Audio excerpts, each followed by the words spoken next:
Dr. Fauci is a liar, and I'm going to prove it to you. I'm going to present factual evidence from peer-reviewed studies which directly contradict what Dr. Fauci says. The new data. Point us to the specific study or the source of this new data. What exactly new data do you know now that you didn't know before? Don't allow him to just keep saying there's new data. Again, he's a doctor. He's in the business of precision, not of being vague. So if we find out more information and we find out that it did come from a lab, he will backtrack and say, well, I was open to it. I said that it could have been from a lab. We just didn't know. Now we found more information, okay. But at the time, I didn't have enough data to know that it came from the lab. Pay very close attention to the changing language over time as more information comes out. Look, historically, what happens in the animal-human interface, that in fact, the more likelihood is that you're dealing with a jump of species. But I keep an open mind all the time. And that's the reason why I have been public that we should continue to look for the origin. That email, in no way, you can misconstrue it however you want. That email was from a person to me saying, thank you for whatever it is he thought I said. And I said that I think the most likely origin is a jumping of species. I still do think it is, at the same time as I'm keeping an open mind that it might be a lab leak. There was an email on April 16th, an email exchange between you and NIH Director Francis Collins. The email sent to you said conspiracy theory gains momentum. And this, again, was the idea of the lab leak. Those emails, though, as you can see on the screen, or I can see on the screen, was all redacted between you and Francis Collins. Do you happen to remember? Do you remember John, what was the email? John, they only took about 10,000 emails from me. Of course, I remember. I remember all 10,000 of them. Give me a break. I can't say for a fact whether he remembers this email or not. However, the idea of just throwing out there that it's thousands of emails, how is he going to remember all these emails? That to me is a deflection. Reason being, yes, he's got a lot of emails. He's not going to remember every single email. However, he is going to remember the more significant ones.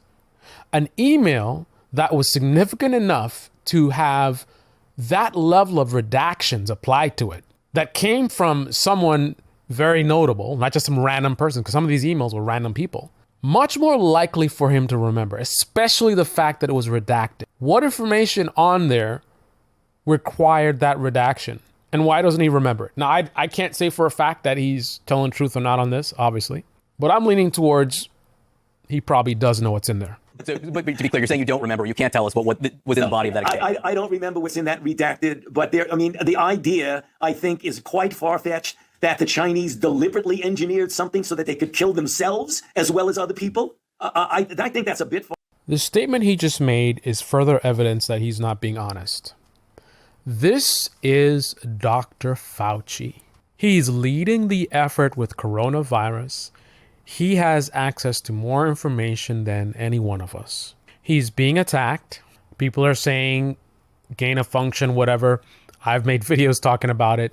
With the maximum amount of knowledge about this topic, why would he do the same thing that the mainstream media does and highlight the flat earther theories about the Chinese creating a virus to kill themselves, and like absolutely absurd? Any rational person hearing him saying this, like if you're on the outside looking in and you haven't been really following this stuff and you heard some people talking about, oh, they say Dr. Fauci, blah, blah, and then you go and you turn on CNN and you hear him say this, right? And you already know how ridiculous things are in this country.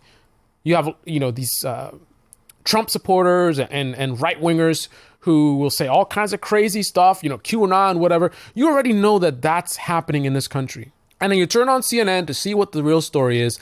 And then you hear Dr. Fauci say, Chinese killing themselves, blah, blah, blah.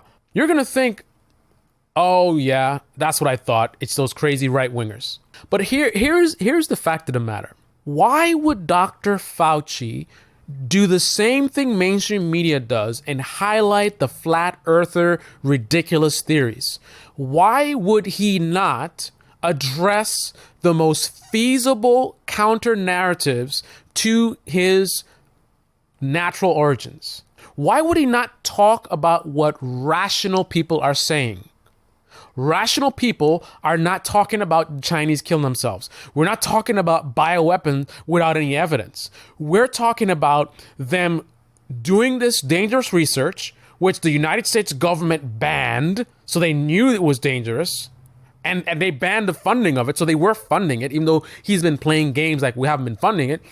How have we banned it? It's on his own website that says that we banned the funding for it. So he knows we were funding this, right? So they were in this lab doing this dangerous research. One of the dangers is it could potentially cause a pandemic. We've had a series of lab leaks, like verified, like that's been an issue, that's been a topic that's been discussed in the last few years about the amount of lab leaks we've had.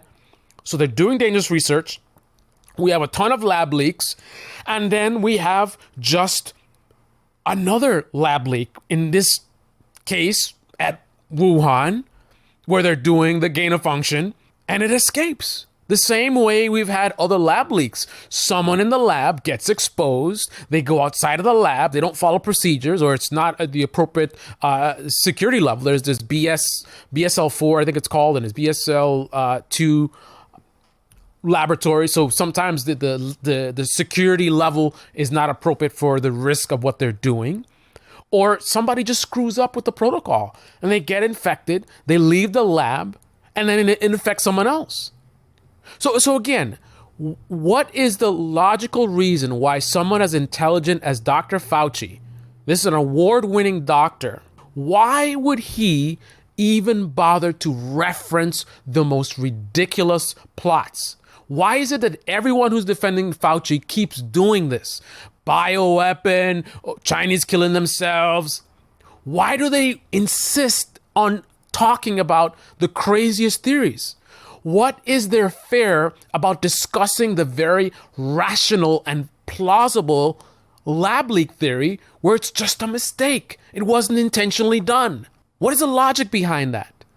You think it's coincidence that everyone who defends him is going on that level? You see these YouTubers, they'll do a video defending Fauci, and what do? Do they research it and get into it? No, they'll go and watch some lunatic on Fox Opinion saying some nonsense, and then, oh my goodness, Fox News, blah, blah. It's almost like they're intentionally trying to mislead their audience. Interesting. Far out, John? And then finally, there was an email from you to Sylvia Burwell, the former HHS secretary, that had to do with masks. And this is getting a great deal of attention. And the date here is February 5th, which I think is hugely important. She apparently had asked you whether she should wear a mask on a trip. And you responded to her concluding, I do not recommend that you wear a mask, particularly since you are going to a very low risk location. That was February 5th. A lot has transpired since then. If you had to go back and do it all over again, would you tell her something different? Do you regret that? Well, John, let's get real here. If you look at scientific information as it accumulates, what is going on in January and February, what you know as a fact, as data, guides what you tell people and your policies. If March, April, May occur, you accumulate a lot more information and you modify and adjust your opinion and your recommendation based on the current science and current data. So, hiding behind science and data. We follow the science, we follow the data.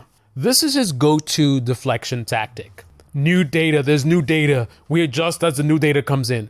That's how you lie with the truth. What he's saying is 100% the truth. But why he's saying it, potentially, is where I have a problem. This is the Debate Me channel, and I urge you to go ahead and click the button and definitely make sure to smash that bell. It's really important people understand about what's happening in this country. I want to get as many people outside of their echo chambers, folks on the left, folks on the and to reality.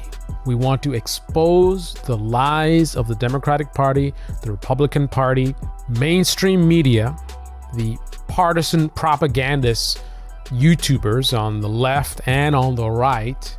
Once we get more people to understand the truth about what's happening and the games that are being played and how much money is being made by these people who are keeping them ignorant, then have a revolt and push back against all of these greedy, self-interested individuals and get some real change the media. We can change this country. We can change the world. But the most important thing is that people must have the knowledge. They must know what is true. They must understand what is happening. They must understand the lies that they're being told. And the truth will set them free. Help me help others to realize the games that are being played. And together, let's do our part to move this country forward. This is the Debate Me section below. Click on the like.